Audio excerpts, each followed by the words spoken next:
இவங்க முன்னணி நட்சத்திரமாவே இருக்காங்கன்னே சொல்லலாங்க.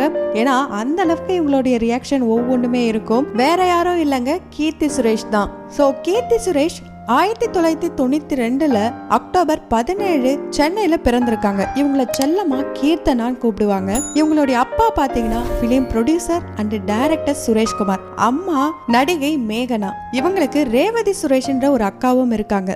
இவங்க 2000ல இருந்தே மலையாள சீரியல்ஸ்ல ஆக்ட் பண்ண ஆரம்பிச்சிருக்காங்க. அதை தொடர்ந்து மலையாளத்துல அப்படியே குழந்தை நட்சத்திரமா படங்களும் பண்ண ஆரம்பிச்சிருக்காங்க. அந்த வகையில 2000ல பைலட்ஸ், 2001ல அச்சனே எனக்கு இஷ்டம், 2002ல குபேரன் இப்படி நடிச்சுக்கிட்டே படிக்கவும் ஸ்டார்ட் பண்ணிருக்காங்க. இவங்க 4th வரைக்கும் சென்னையில தான் படிச்சிருக்காங்க. அதை தொடர்ந்து கேரளால திருவனந்தபுரத்துல இருக்க கேந்திரியா வித்யாலயா ஸ்கூல்ல தான் இவங்க படிச்சிருக்காங்க. சோ காலேஜ் சென்னையில தான் படிச்சிருக்காங்க. எங்க அப்படின்னு பாத்தீங்கன்னா பேல்ஸ் அகாடமிக்ல தான் படிச்சிருக்காங்க. காலேஜ் அவங்க இங்க